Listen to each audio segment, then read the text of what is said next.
आई हूँ आज ज़ीविया आईवीएफ। मेरे साथ हैं सपना चौधरी मैम। तो मैम मैं चाहूँगी सबसे पहले एक बार जयपुर की जनता को अपना इंट्रोडक्शन आप दीजिए। Hi, I'm Dr. Sapna Chaudhary and I'm an IVF consultant at Zivia IVF C Scheme branch.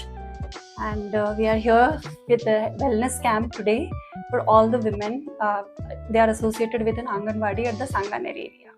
बिल्कुल। तो आज महिलाओं की हेल्थ को लेकर और आईवीएफ को लेकर मैम बहुत सारी बात होने वाली है। सबसे पहले मैम ये जानना चाहूँगी, महिला है ना अपनी हेल्थ को बहुत ज़्यादा इग्नोर करती हैं, तो इसके पीछे स्पेसिफिक रीज़न आपको क्या लगता है? I think the reason is the society.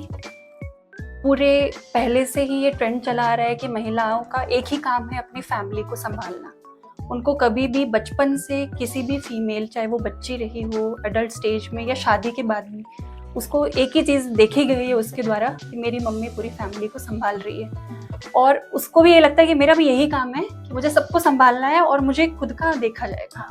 तो that's why it has become a very big issue. Exactly. अभी तो इस पे अपन हंस रहे हैं बट बहुत बड़ा इशू है ये, क्योंकि अगर आप खुद की हेल्थ को इग्नोर कर रहे हैं, आप खुद ठीक नहीं हो, तो आप अपनी फैमिली का ध्यान कैसे रख पाओगे? तो आज ये family and women and family wellness camp organize किया गया है। मैम यहाँ पे अगर आपकी महिलाओं से बात हुई है तो मैं ये जानना चाहूंगी, सबसे कॉमन हेल्थ इशू आजकल महिलाओं में क्या देखने को मिल रहा है? कॉमन हेल्थ इशू अगर रिप्रोडक्टिव एज ग्रुप में मैं बोलूँ तो वो है इनफर्टिलिटी। ठीक है, बट उससे भी सबसे बड़ा इशू क्या आ रहा है कि जो मिडिल क्लास या लोअर मिडिल क्लास के लोग हैं, उनकी फीमेल सामने ही नहीं आ पा रही है अपनी प्रॉब्लम्स को लेके। शादी को 5 साल हो गया, 10 साल हो गया, हाँ 1-2 डॉक्टर को दिखा लिया, उसके बाद में पूरा ब्रेक दे देते हैं और पूरा छोड़ ही देते हैं उस चीज़ को। तो फीमेल्स, ऐसी फीमेल से भी हम आज मिले हैं, शादी 2017 में हुई है, आज तक घर से पहली बार आज हमारे पास बाहर निकली है। तो कितना बड़ा गलत बात है ये। मेन पूरे बाहर निकलते हैं, सारे काम करते हैं, अपनी पूरी लाइफ अपने हिसाब से जीते हैं, और फीमेल्स को ये हक तक नहीं है कि वो अपनी हेल्थ इश्यूज या उनकी इच्छा है कि भाई मैं माँ बनूं, मेरी शादी हुई है, मैं एक माँ बनूं, मदरहुड को मैं एंजॉय करूं, उस चीज के लिए भी उनको हेल्प नहीं है। एग्जैक्टली, खुलकर बात नहीं कर सकती हैं, ये मेजर इश्यूज आ रहे हैं। बिल्कुल। तो मैम जैसे कि आपने बताया इनफर्टिलिटी एक मेजर इशू है, पीसीओडी पीसीओएस के बारे में भी आजकल हम काफी से सुनते हैं, हर दूसरी महिला को ये चीज हो रही है, तो इसका मेन रीजन क्या है?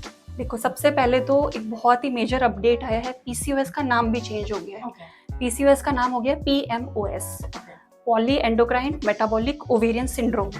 पहले हम बात करते थे सिर्फ ओवरीज यानी कि अंडेदानी की, ठीक है। आजकल इसका जो पूरा स्पेक्ट्रम है कि भाई इंसुलिन रेजिस्टेंस हो रहा है, आपको ओबेसिटी एसोसिएट हो रही है, आपको कोई बीपी की प्रॉब्लम साथ में एसोसिएटेड, प्लस इनफर्टिलिटी। ठीक है, infertility is because of the it's a cycle of your ovary and your metabolic issues. तो ये इसलिए बढ़ रहा है क्योंकि सबसे पहला हम लोगों का खाना पीना बहुत ज़्यादा ऑल्टर्ड है, वो इतना प्योर नहीं मिलता है, सब पेस्टिसाइड यूज़ है, प्लस हमारी लाइफस्टाइल हम लोगों ने ऐसे कर ली है, बस फास्ट फूड खाएंगे, कोई एक्सरसाइजेस नहीं कर रहे हैं, खुद की हेल्थ पे कोई ध्यान नहीं दे रहे हैं। तो ये सारी लाइफस्टाइल ने ही पीसीओएस की प्रिवेलेंस को भी इंक्रीज कर दिया है। बिल्कुल।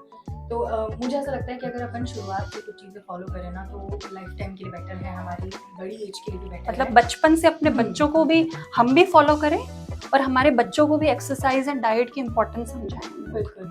तो यंग गर्ल्स को क्या आप टिप्स देना चाहेंगी अपनी लाइफस्टाइल बैलेंस करने के लिए, अपनी हेल्थ बैलेंस करने के लिए? फर्स्ट ऑफ ऑल हमें हमारी एक्सरसाइज और डाइट, इन 2 चीज़ों का ध्यान रखना चाहिए जो हम नहीं रखते हैं। हम लेट रात तक फ़ोन चलाएंगे, फिर हम लेट सोएंगे, हम लेट उठेंगे और भाग भाग के अपने कॉलेज या ऑफिस या कहीं भी चले जाएंगे, और फिर घर आके फिर उसी फ़ोन में लग जाएंगे। तो सबसे पहला तो फ़ोन छोड़ना पड़ेगा। और दूसरा, हाँ, ये सबसे बड़ा टास्क है। दूसरा, हम लोगों को एक्सरसाइज को थोड़ी इंपॉर्टेंस हमारी लाइफ में देना स्टार्ट करना पड़ेगा। ऐसा नहीं है बस जिम में चले जाओ, योगा से भी स्टार्ट कर सकते हो, मेडिटेशन से भी स्टार्ट कर सकते हो। And third important is your diet. ठीक है, रोटी सब्जी या पिज्जा पास्ता से कुछ नहीं होने वाला है, आपको प्रोटीन भी खाना होगा, आपको मिल्क भी लेना होगा, आपको नट्स भी लेने होंगे, एक बैलेंस्ड पूरा आपको करना पड़ेगा। तो लाइफस्टाइल के बारे में तो बात हो गई है, लाइफस्टाइल तो मेजर रोल प्ले करती है हमारी लाइफ में। अभी थोड़े टाइम पहले क्या हुआ था, मैं आईसाइट अपना चेकअप कराने गई थी और मुझे ब्लड दिख रहा था, काफी ज्यादा ब्लड दिख रहा था, बट डॉक्टर सेड कि आंखें एकदम परफेक्ट है, आप स्ट्रेस ले रहे हो। मैंने कहा हाँ, मतलब ऐसा हो जाता है, स्ट्रेस तो हर कोई लेता है। तो ही सेड कि स्ट्रेस की वजह से आपको ब्लड दिख रहा है। तो स्ट्रेस काफी सारी चीजें अफेक्ट करता है। आई वांट टू नो कि क्या स्ट्रेस से फर्टिलिटी भी अफेक्ट होती है? बिल्कुल बिल्कुल होती है। जो हम लोग स्ट्रेस ले रहे हैं और हम स्ट्रेस ऐसा नहीं लेते कि हमने स्ट्रेस लिया उसके बारे में सोच के छोड़ दिया, हम क्रॉनिकली उसको लिए ही जाते हैं और उसका सोल्यूशन नहीं ढूंढेंगे हम। तो क्रॉनिक स्ट्रेस से क्या होता है, कॉर्टिसोल हार्मोन रिलीज होता है और वो हार्मोन हमारी फर्टिलिटी के अलावा भी पूरे शरीर पे भी इम्पैक्ट डालता है और हमारी फर्टिलिटी को भी इफेक्ट करता है, क्योंकि उससे ऑक्सीडेटिव स्ट्रेस क्रिएट होता है और ऑक्सीडेटिव स्ट्रेस हमारे गेमेट्स यानी कि हमारे एग्स और स्पर्म्स उन सबको इफेक्ट करता है। हाँ, दिखती नहीं ये चीज, बट ये चीज हमारी लाइफस्टाइल में, जो सब लोगों की लाइफस्टाइल में इंक्लूड हो गई है, तो उसकी वजह से इम्पैक्ट पक्का है। और फर्टिलिटी ट्रीटमेंट में अगर पेशेंट भी स्ट्रेस में रहता है तो भी हमारे रिजल्ट्स भी ऑल्टर हो जाते हैं। तो हमारा तो ये है कि आप अपना ट्रीटमेंट तो करो, पर साथ में हम उनकी मेंटल हेल्थ पे भी ध्यान देते हैं कि आप स्ट्रेस फ्री रहोगे, पॉजिटिव रहोगे, तो ही रिजल्ट आपको बेटर मिलेगा और आप 9 महीने आगे सर्वाइव कर पाओगे। मैम अभी भी ना जयपुर में बहुत सारे फीमेल्स हैं, बहुत सारे कपल्स हैं जिनको आईवीएफ का नहीं पता है और कुछ मिथ्स भी हैं आईवीएफ को लेकर। तो आई वांट टू नो कि सबसे कॉमन मिथ आपने आईवीएफ को लेकर क्या सुना है? मैंने ये सुना है कि जो आईवीएफ का बच्चा होता है ना, वो आपका खुद का नहीं होता है। सो उनको ऐसा लगता है कि हम लोग बहुत सारे बच्चे बना के रखते हैं एंड वही बच्चे हम उनको दे देते हैं, बट ऐसा नहीं होता है। आईवीएफ में आप ही के एग्स को हम ग्रो करते हैं, उन एग्स को हम रिट्रीव निकालते हैं और आप ही के हस्बैंड के स्पर्म को लेके हम उनसे छोटे छोटे बेबीज यानी एम्ब्रियोज बनाते हैं, हमारी लैब में उनको ग्रो करके फ्रीज करते हैं और उन्हीं को आपके बच्चेदानी में ट्रांसफर करते हैं ताकि आपको एक 9 महीने का बेबी मिले। ठीक है, ऐसे लॉ के अकॉर्डिंग बिल्कुल भी अलाउड नहीं है कि हम कोई भी बच्चे एम्ब्रियो बना के रखें। ठीक है, आपके जो एग्स और स्पर्म से बच्चे बनेंगे वो लेबल्ड होंगे, आप ही के होंगे और आप ही के जेनेटिक मटेरियल वाले होंगे। बिल्कुल, thank you so much doctor Sapna Chaudhary ये मिथ क्लियर करने के लिए। और भी बहुत सारी बातें होने वाली है हम डॉक्टर आकृति से। Thank you so